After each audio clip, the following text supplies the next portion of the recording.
क्यों निखिल चाचा, किसकी चिट्ठी है? एक लड़की ने मुझे चिट्ठी लिखी है। लड़की ने? क्या लिखा है? बताने वाली बात नहीं है। पर लिखा क्या है? लिखा है वो मुझसे प्यार करती है। क्यों डिंग मार रहे हो निखिल चाचा? तुम्हें और कोई लड़की प्यार करेगी? क्यों नहीं करेगी भाई? देखने में इतना बुरा हूं क्या मैं? अच्छा अच्छा ठीक है, लेकिन ये चिट्ठी है किसकी? अरे कहा ना, एक लड़की की है। अरे मगर ये लड़की है कौन? कोई नाम वाम ही तो होगा। नाम नहीं मालूम, चिट्ठी में नाम लिखा ही नहीं उसने। फेंको मत, जरूर किसी कर्जदार की होगी और अब वो अपने रुपए वापस मांग रहा होगा। कर्जदार? ये देख, पढ़ अपनी आंखों से। लिखा है कि मैं एक लड़की हूं और मैं तुमसे प्यार करती हूं। मुझे चिट्ठी पढ़कर भी यकीन नहीं हो रहा कि कोई लड़की तुम्हें प्रेम निवेदन करेगी। मुझे तो लगता है कि लड़की तुम्हें उल्लू बना रही है। अरे चल चल, तू जा। तू ये सब नहीं समझेगी। ये बड़ा गूढ़ और गंभीर मामला है। प्यार का जन्म स्वर्ग में होता है, सुना है कभी तूने? हमें नहीं सुनना, चल। सनत भैया, गजब हो गया। क्या हुआ फिर? पेचिश? पेचिश नहीं भैया, एक लड़की मुझसे प्यार करती है। ये तो पेचिश से भी ज्यादा गंभीर है। बेवकूफ, बंगाल में ऐसी कोई लड़की नहीं तुझसे प्यार करेगी। क्या बात है बेनी माधव? उठो उठो। हाँ, आज फिर पेट में दर्द हो रहा है? उठो उठो उठो। यार क्या बताओ डॉक्टर सेन, आज सुबह करीब 5 बजे इतनी जोर से पेट में दर्द उठा, मैं चीख उठा। मेघराज को बुलाया, आपने दी हुई पहली दवा ली, कुछ आराम नहीं हुआ। अभी भी कभी कभी तेज मरोड़ आ रहे हैं। क्या बात है, क्या हो सकता है? 1 महीने पहले भी ऐसे हुआ था, क्या है? खाना क्या कर रहे हो? खाना पहले लड़की खाना बना के देती थी। पिछली बार जब दर्द हुआ तब उसका खाना बंद किया। अब बहू खाना बना के देती है। नहीं, दोनों के चूल्हे अलग अलग है। तो ये मुझे क्या क्या हो सकता है डॉक्टर? बात क्या है? क्या हो सकता है? यानी एलर्जी हो सकती है, हाँ या बदहजमी हो सकती है, हाँ। या एक गिलास पानी ले आना। या क्या डॉक्टर, ये क्या? या जहर का असर हो सकता है। तुम मेरे नर्सिंग होम में एडमिट हो जाओ, इलाज और खाना दोनों बराबर मिलेगा। नहीं नहीं, अस्पताल नर्सिंग होम में जाऊंगा तो वापस नहीं आऊँगा। नहीं नहीं, यहाँ ही ठीक है, बस बस। अस्पताल में। तुम्हारा गलत ख्याल है। खैर, ये दवाइयाँ मंगवा लो। सुबह दोपहर शाम एक एक गोली ले लेना, ठीक हो जाओगे। और हाँ, आज और कल सिर्फ दही खाना, और कुछ नहीं। और कुछ नहीं। जरूरत पड़ने पर मुझे इत्तला कर देना। मैं चलता हूँ। डॉक्टर, एक नहीं 2 बार ऐसा हुआ है। लड़का और लड़की इसी ताक में है कि मैं कब मरूंगा। मैं मर नहीं रहा, इसीलिए उतावले हो रहे। फिजूल की बातें बंद करो, तुम्हें कोई जहर नहीं दे रहा है। अरे भाई, क्या मालूम, दुनिया में रुपया ही तो सब कुछ है। तभी तो सब काम वाम छोड़कर मुझसे चिपके पड़े हैं। बेनी माधव, चुप रहो। मेघराज, डॉक्टर की बैग लेके नीचे जाओ और देखो ये पैसा लो और बाजार से एक शेर दही खरीद के लाओ। जाओ। चलता।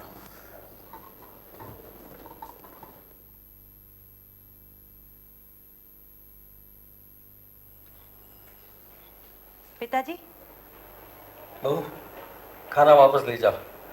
आज से अपने खाने का इंतजाम मैं खुद ही करूंगा। क्यों पिताजी? अरे, आज सुबह इतनी जोर से पेट में दर्द उठा कि डॉक्टर बुलाना पड़ा।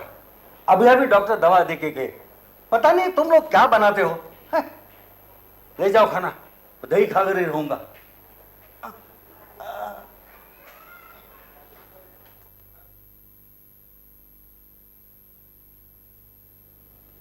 पिताजी, मुझे मालूम है भाभी के हाथ का खाना आपको हजम नहीं होगा। आज से मैं आपके लिए खाना बना के लाऊंगी। नहीं, जाओ यहां से। मेघराज,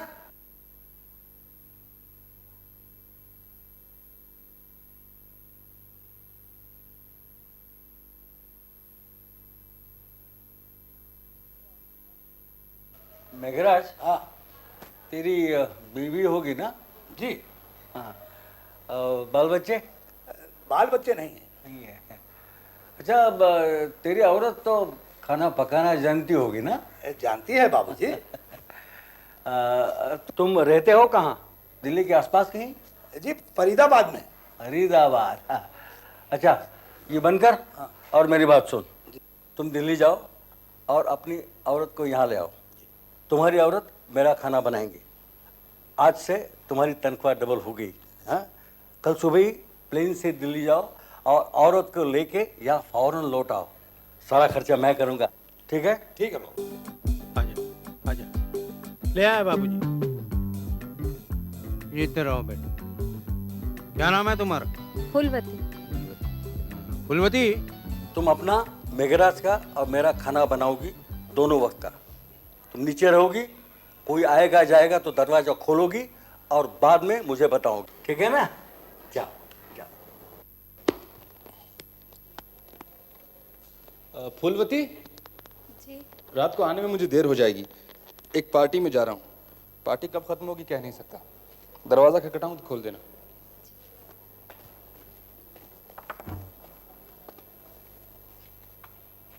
ए, दरवाजा क्यों बंद कर रही है? मुझे नहीं पहचानती? तू मेघराज की औरत है ना? जी। मुझे पहचान के रख। मेरा नाम मकरंद है। मैं कभी भी इस घर में आ जा सकता हूँ। मेरे लिए इस घर के दरवाजे हमेशा खुले रखने चाहिए, समझी?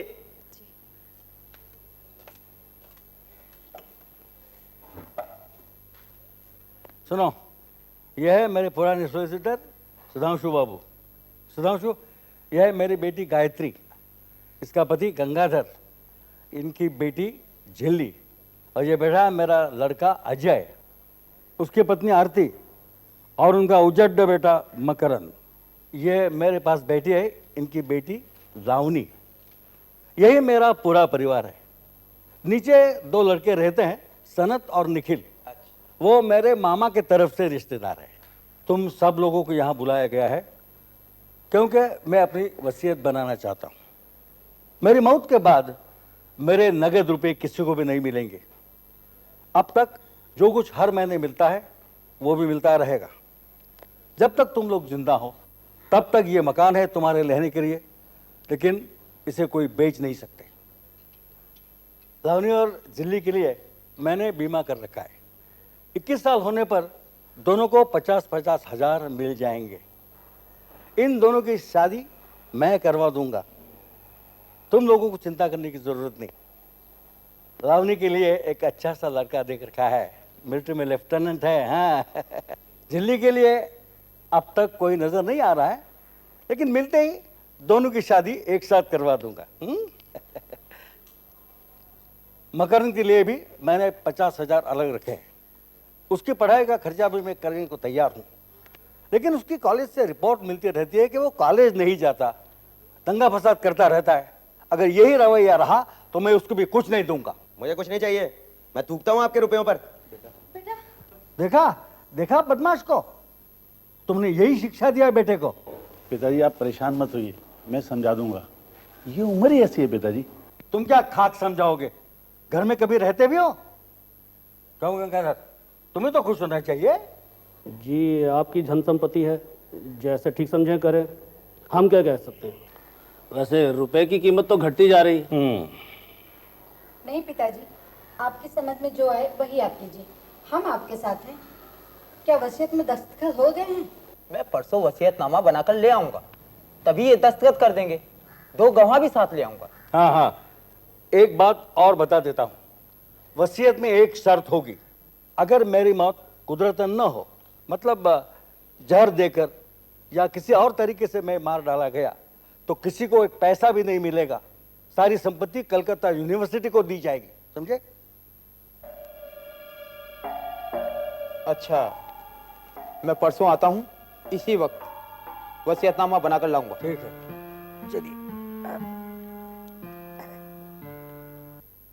बेबी जी, कहाँ जा रही हो? चुप, आहिस्ता बोल। हम सिनेमा देखने जा रहे हैं। ये कौन है? ये मुझे नाच सिखाता है। ये नाच का सिनेमा है, इसीलिए साथ जा रहे हैं। चलो।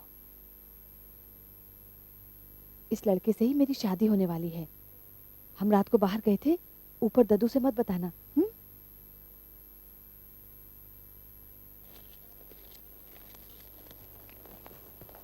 फुलवती मैं वर्धमान जा रहा हूँ। कल सुबह वहाँ एक नाच गाने की महफिल है। कल शाम तक ही आना होगा, इसलिए आज रात को तुम्हें मेरे लिए दरवाज़ा खोलने की आवश्यकता नहीं पड़ेगी।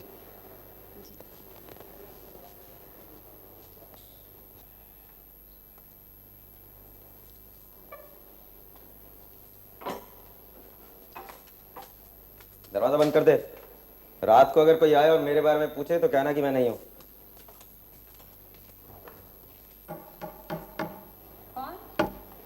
अब मैं हूं। भूल गई क्या? अरे पगली, ये तो खुशबू है, खुशबू।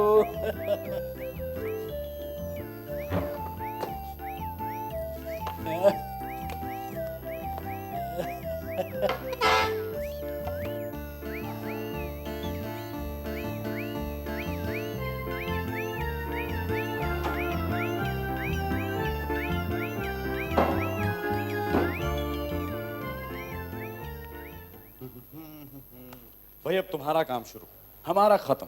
अब हम दिन भर सोएंगे। नाइट ड्यूटी खत्म, सुप्रभात।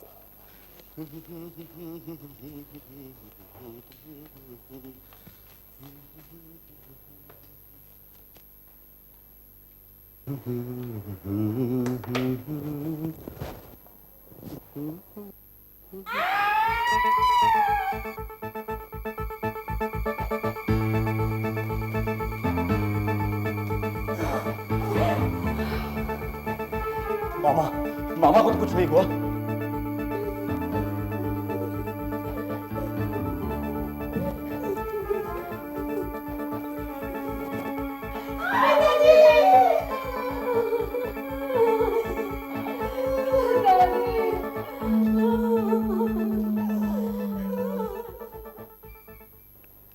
मतलब बेनी संहार। हाँ, ठीक ही कहा है, बेनी संहार और साथ साथ मेघराज वध भी। मामला उलझ गया है। बेनी संहार का मतलब है कि औरतों का जूड़ा बांधना, और जूड़ा ऐसा बंधा है कि सुलझना नामुमकिन लग रहा है। खून की वजह क्या है? बेनी माधव एक अमीर आदमी था। हर महीने अपने लड़के और लड़की को कुछ न कुछ रुपया देता था, लेकिन वो लोग उससे खुश नहीं थे। डॉक्टर सेन को शक है कि लड़के और दामाद में सांठ-गांठ थी। वो उसे खाने में जहर मिलाकर के मार डालना चाहते थे। मेघराज का खून क्यों हुआ? मेघराज घर का पुराना नौकर था। बेनी माधव के कमरे के बाहर सोता था ताकि कभी कोई जरूरत पड़े तो मदद कर सके।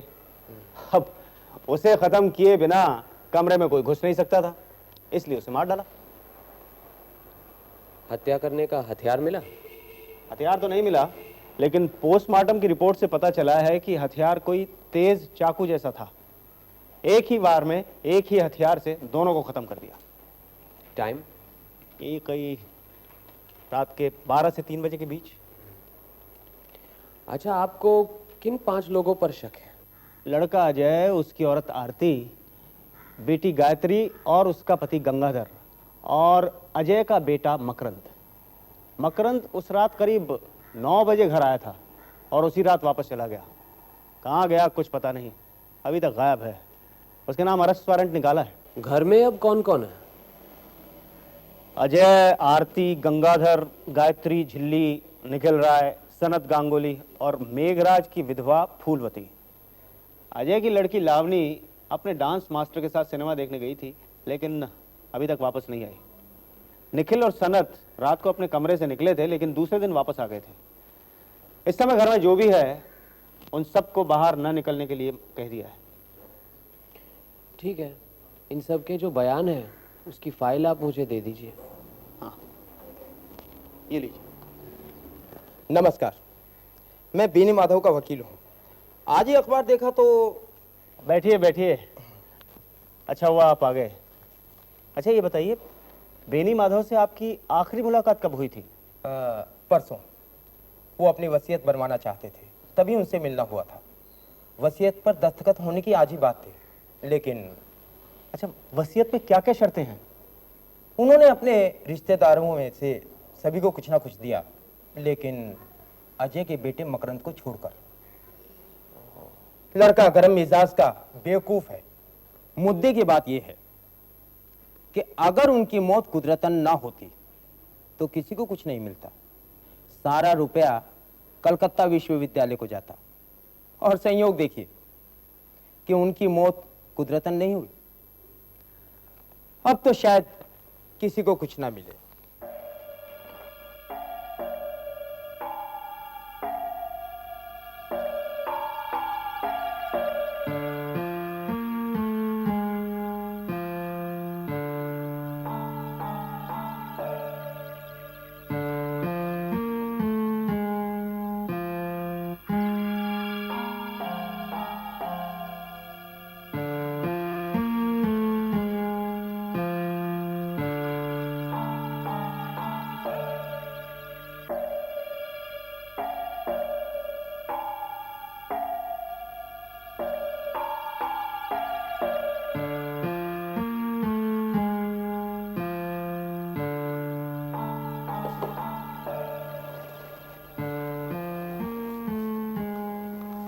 ये उस्तरा खोल कर देखा था आपने? नहीं तो, लेकिन बेनी माधव खुद दाढ़ी नहीं बनाता था। मेघराज रोज सुबह उसकी दाढ़ी बनाता था।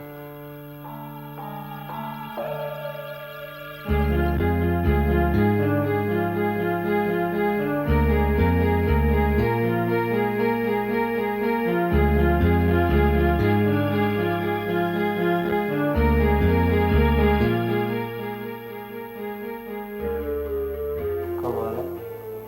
क्या हुआ? इस पर तो उंगलियों के निशान नहीं।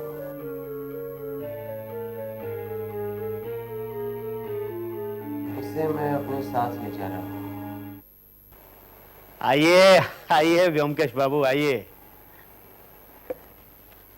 कहिए, दाढ़ी कैसी बनी? कुछ जमी नहीं, उस्तरे में धारी नहीं थी। अच्छा अच्छा, बयान पढ़े? पढ़ तो लिए, बस फूलवती से 2-1 सवाल और करने हैं। अच्छा। सर, रेस के मैदान में खूब तेजी से ये बाजी लगा रहा था। इसके जेब में से ये सब 5 और 10 के नोट निकले सर। तुम्हारा नाम मकरंद चक्रवर्ती है? ये रुपए कहां से है? जिस रात तुम्हारे दद्दा का खून हुआ उस रात करीब 9 बजे तुम घर पर आए थे और आधी रात को चुपचाप वापस चले गए थे। क्या ये सच है? बिल्कुल झूठ। फूलवती ने झूठ बोला। अच्छा, फूलवती ने हमें बताया, ये तुम्हें कैसे पता चला?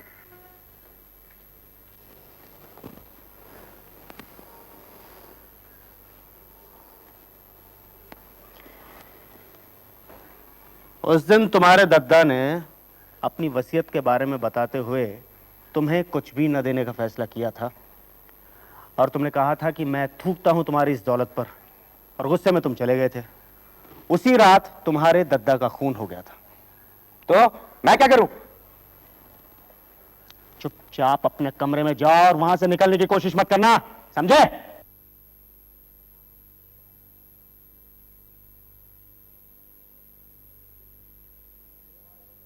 फूलवती, ये हमारे मित्र हैं व्योमकेश बाबू, तुमसे 2-4 सवाल पूछना चाहते हैं। मेघराज से शादी कब हुई थी तुम्हारी? 4 साल पहले। उसकी पहली पत्नी हो? जी नहीं, एक और थी, वो गुजर गई है। कहाँ की रहने वाली हो? फरीदाबाद की। और मेघराज? वो भी फरीदाबाद का।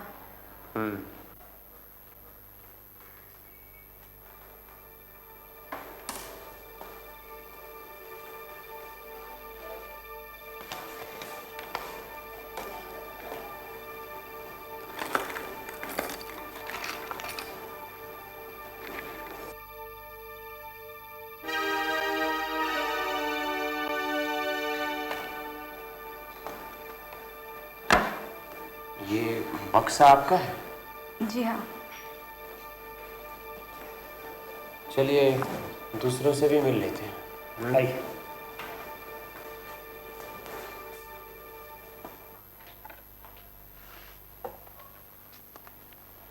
क्यों जनाब, शाम को दाढ़ी बना रहे हैं? रात का पंछी हूं ना, इसलिए शाम को बना रहा हूं। जो लोग दिन में काम करते हैं वो सुबह बनाते हैं।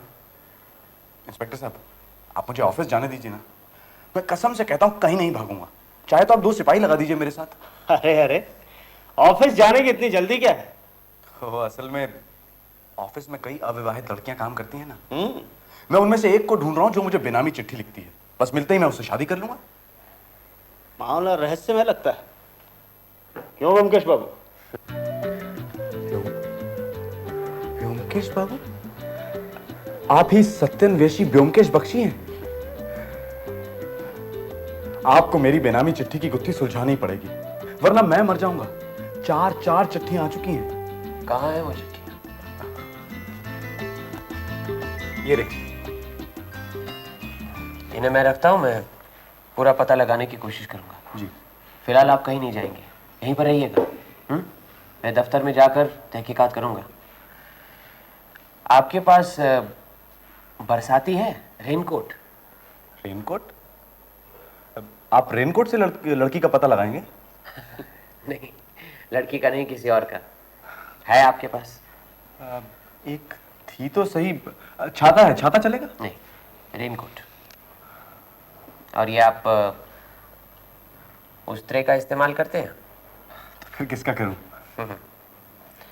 जब आपकी दाढ़ी आनी शुरू हुई थी तो इस उस तरह का रिवाज चला गया था। जाइए, रेनकोट लाइए। ब्योमकेश बाबू, ये रेनकोट क्यों इकट्ठा कर रहे हैं? जो आदमी छुरा या उस तरह से गला काटने जा रहा है, उसे ज़रूर मालूम है कि गला काटने से खून फव्वारे जैसा उछलेगा, उसके बदन पर भी लगेगा। इसलिए ज़रूर वो रेनकोट या ऐसी कोई चीज़ का इस्तेमाल करेगा जिस पर अगर खून के दाग या धब्बे लग भी गए तो आसानी से धोए जा सके। समझे? सनद से रेनकोट भी हासिल कर ले।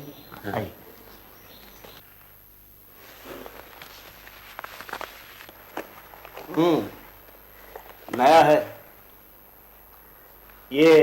रेनकोट लिए जा रहा हूँ, 2 दिन के बाद वापस कर दूंगा। इसकी रसीद दिए देता हूँ। रसीद की क्या आवश्यकता है? आपका राज है, जो मन में आए कीजिए।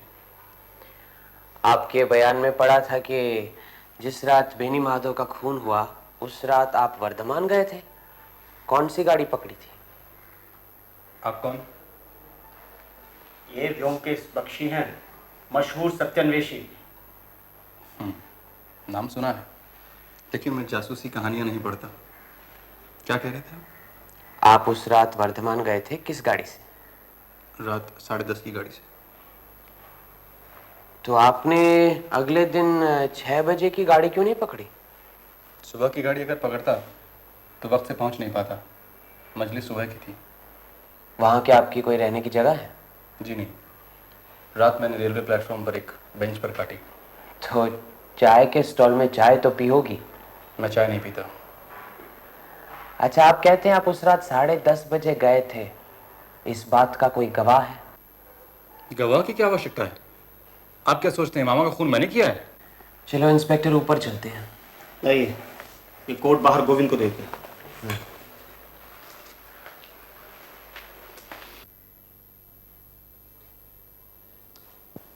अजय बाबू, आपका लड़का मकरंद घर पर है तो सही, बुलाऊं उसको? नहीं, ज़रूरत नहीं। कॉलेज में पढ़ता है तो बारिश में रेनकोट का इस्तेमाल तो करता होगा। आप उसका रेनकोट दिखा दीजिए हमें। हाँ, 1.5-2 साल पहले इसको खरीद के दिया तो था, होना तो चाहिए। अरे मकरंद बेटा, वो बेटा अपना रेनकोट लाया, इनको दिखा। वो तो कब का फट गया, अब नहीं है। आपका अपना तो होगा। हाँ, मेरा तो होना चाहिए। अरे बेटा देख, अपनी माँ से पूछ, मेरा रेनकोट लेके आ, यहीं कहीं पड़ा होगा। सुनो, अपनी माँ और बहन का भी साथ लेते आना। अरे भाई, अब क्या चाहिए?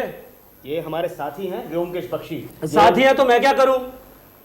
आपको मालूम होना चाहिए कि हम आपको बेनी माधव बाबू की हत्या के जुर्म में गिरफ्तार भी कर सकते हैं। जी हाँ।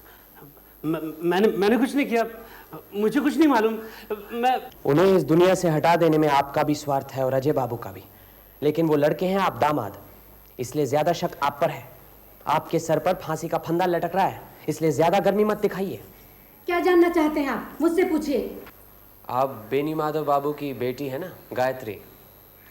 आप तो जानती हैं कि वसीयत पर दस्तखत करने से पहले ही आपके पिताजी का खून हो गया, लेकिन इससे पहले कोई वसीयत थी या नहीं, इसके बारे में आपको क्या मालूम?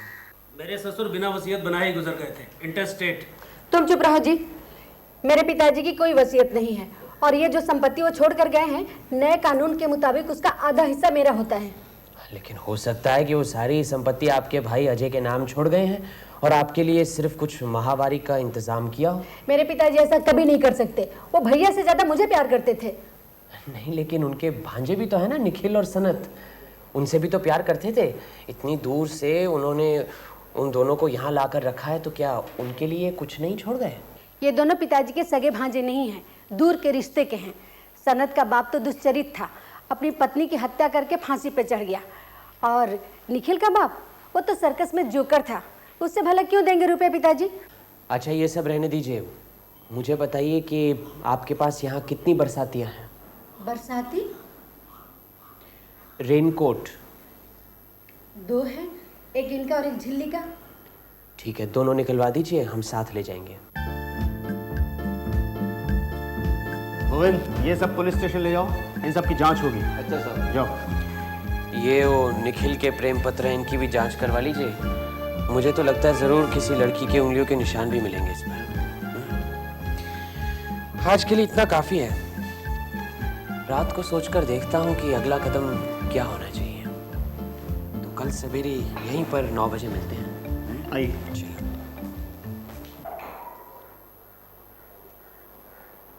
आइए आइए व्योमकेश बाबू, आइए। मैं आप ही का इंतजार कर रहा था। क्या हुआ?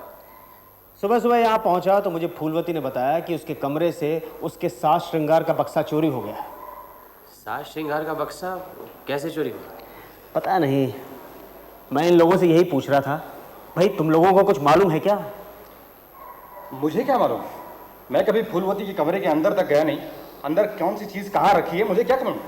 दुआई है इंस्पेक्टर साहब, बाल संवार कर बिंदिया लगाकर आने वाली अभी आई कहाँ है, तो मैं साज श्रृंगार के बक्से का क्या करूँ? मुझे कल रात को एक प्लान सूझा है। कुछ दिनों के लिए मैं बाहर जा रहा हूँ। बाहर? कहाँ? फरीदाबाद, मेघराज के घर। ओहो, समझा समझा। मैं तो कहता हूँ आप आज ही चले जाइए, टिकट का इंतजाम मैं कर देता हूँ। हाँ? कैसे हैं? आइए व्योमकेश बाबू, आपने 5 दिन लगा दिए। अजी 5 दिन तो लगा दिए, लेकिन काम पूरा हो गया। हाँ, ये हिम्मत लाल है, आप इसे संभालिए। चोर या खूनी नहीं है, हमारे बड़े काम का आदमी है। हाँ? अच्छा, आज शाम को 4 बजे बेनी माधव की बैठक में एक ड्रामा होगा। हाँ, आप बनेंगे स्टेज मैनेजर। आप सब लोगों को जानकर खुशी होगी कि बेनी माधव जी के हत्यारे का पता चल गया है। हत्यारे के खिलाफ हमने सबूत भी हासिल कर लिए हैं और हत्यारा इसी कमरे में मौजूद है।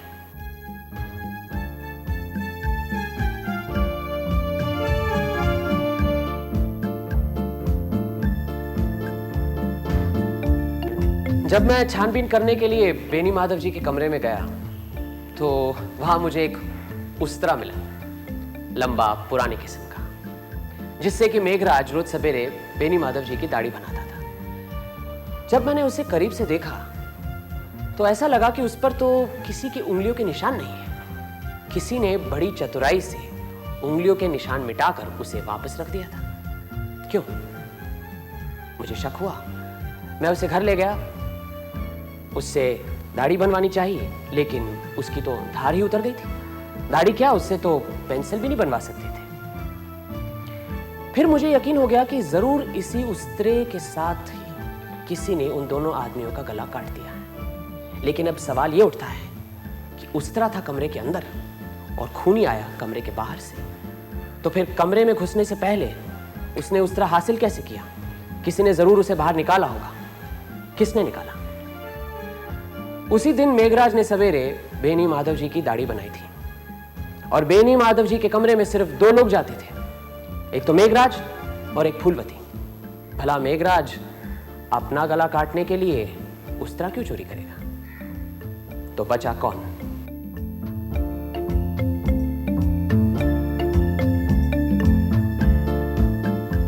एक बात समझ में नहीं आई, हत्यारा उस तरह से ही क्यों खून करने लगा?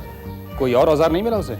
हत्यारा बहुत ही चतुर है। उसे मालूम है कि हत्या करने का औजार इतनी आसानी से छुपाया नहीं जा सकता। इसीलिए उसने बेनी माधव जी के उस्तरे का ही इस्तेमाल किया। उसी से उनका गला काटकर उसे वापस उसी जगह पर रख दिया, ताकि किसी को ख्याल भी नहीं आएगा कि हत्या उसी उस्तरे से की गई है और पुलिस अंधेरे में टटोलती रह जाएगी।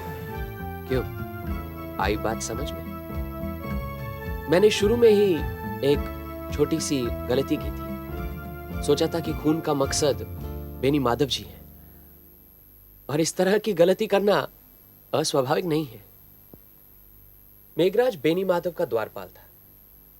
जो भी कोई बेनी माधव का खून करना चाहता था, वो बिना मेघराज का खून किए कमरे में घुस नहीं सकता था। इसीलिए उसने मेघराज को मारा। अब हत्यारा जानता था कि किसी का गला काटने से काफी खून निकलता है, और उससे उसके कपड़े भी खून से सन सकते हैं। कपड़ों पर जब खून के दाग लगते हैं तो वो आसानी से धोए नहीं जा सकते। यूरोप और अमेरिका में रहस्यमय उपन्यासों में आपने पढ़ा होगा कि जो भी कोई खून करता है वो अक्सर रेनकोट जैसी कोई चीज पहन लेता है, क्योंकि रेनकोट के तेल जैसे सतह पर अगर खून के दाग लगे ना तो आसानी से धोए जा सकते हैं। इसीलिए आप सबकी बरसातियां हमने इकट्ठी की थी और वो लेबोरेटरी में जांच पड़ताल के लिए भिजवाई गई थी। उसकी रिपोर्ट भी हमारे पास है। फूलवती के बयान से पता लगा कि फूलवती फरीदाबाद की रहने वाली है, और फरीदाबाद का पता भी उसके कमरे से मिला था। जानकारी के लिए मैं फरीदाबाद गया था, आज ही लौटा हूं। वहां पर जो मैंने छानबीन की, काफी कुछ पता लगा लिया। हमें यह पता लगा है कि फूलवती मेघराज की पत्नी नहीं है। मेघराज की पत्नी गुजर चुकी है। जब बेनी माधव जी ने मेघराज को बुलाकर कहा कि जाओ, जाकर अपनी पत्नी यहां ले आओ, तो मेघराज फूलवती को अपनी पत्नी बनाकर यहां ले आया। फूलवती का भी पति है। फूलवती और मेघराज में पहले से ही संबंध रहे हैं। फूलवती मेघराज के साथ यहां भाग आई। नहीं नहीं, ये सब झूठ है। मतलाल,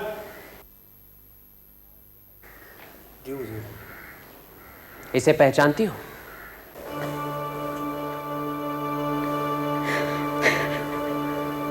हिम्मतलाल, फूलवती तुम्हारी कौन है? ये मेरी ब्याता औरत है हुजूर। यहाँ कैसे आए? मुझे छोड़कर मेघराज के साथ भाग आई।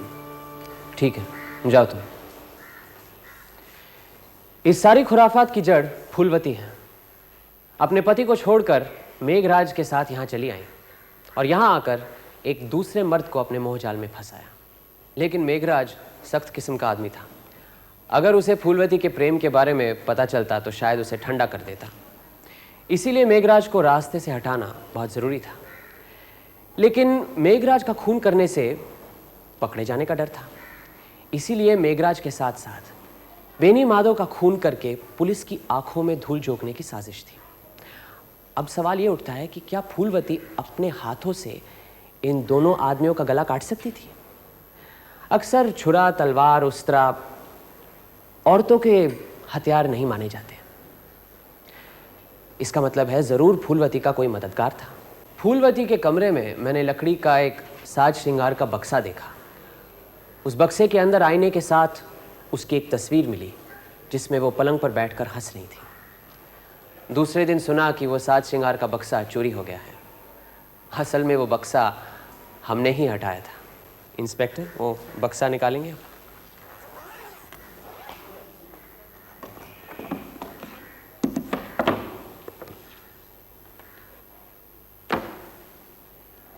ये वो तस्वीर है। फूलवती, ये तस्वीर किसने खींची थी?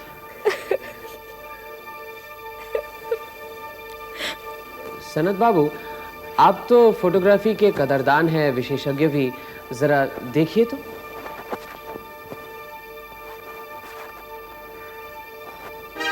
फूलवती की तस्वीर है। हाँ हाँ, लेकिन अगर आप गौर से देखेंगे तो फूलवती को पलंग पर बिठाकर तस्वीर खींची गई है और उसके पीछे पलंग पर लकड़ी की खूबसूरत नक्काशी नजर आ रही है।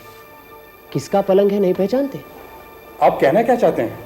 आपने रात को अपने कमरे में फूलवती को अपने पलंग पर बिठाकर फ्लैश से तस्वीर खींची थी। आप ही उसके गुप्त प्रेमी हैं। जब मेघराज बेनी माधव जी के कमरे के दरवाजे पर सोता था तो फूलवती आपके कमरे में जाती थी। उससे क्या साबित होता है? मामा का खून मैंने किया है। सारा दोष फूलवती को नहीं दूंगा। आप तो उसके प्यार में इतने पागल हैं कि दिमागी संतुलन खो बैठे हैं। मेघराज का खून करके उसे पाना चाहते थे। शायद ये सोचा होगा कि खून का मामला सब निपट जाए तो उसे लेकर कहीं भाग जाएंगे। मैंने खून नहीं किया है। आपकी रगों में खूनी का खून है। आपके पिता आपकी माँ का खून करके फांसी पर लटक गए थे। मैं आपसे कह रहा हूँ मैंने खून नहीं किया है। खून फूलवती ने किया है। नहीं नहीं नहीं, ये सब झूठ है। ये बिल्कुल ठीक कह रही है। इसने अपने हाथों से खून नहीं किया, खून किया है आपने। कोई सबूत है आपके पास? जी हाँ, एक छोटा सा सबूत है। खून करने के बाद आपने रेनकोट की अच्छी तरह से धुलाई तो कर दी, लेकिन उसके जेब में 2-3 बूंदें खून की रह गई। जांच पड़ताल के बाद हमें पता चला है कि वो खून बेनी माधव जी के खून से मिलता है। हाँ हाँ, खून सनत बाबू ने किया है। मुझे कुछ नहीं मालूम, मैं बेकसूर हूँ। पकड़ो।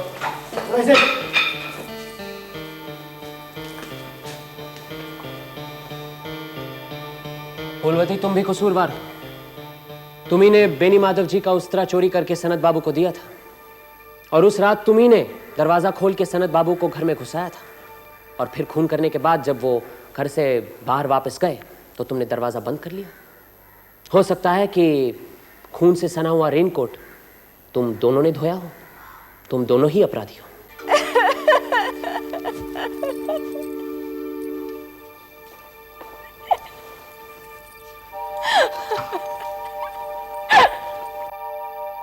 चलिए, मुझे इजाजत दीजिए। व्योमकेश बाबू, मेरा क्या होगा? चिट्ठी लिखने वाली कौन है, आपने बताया ही नहीं। अरे हाँ अच्छा, ये बताओ मुझे कि अगर मैंने तुम्हें बता दिया कि चिट्ठी लिखने वाली कौन है तो तुम क्या करोगे? क्या करूंगा? शादी करूंगा उससे, और क्या।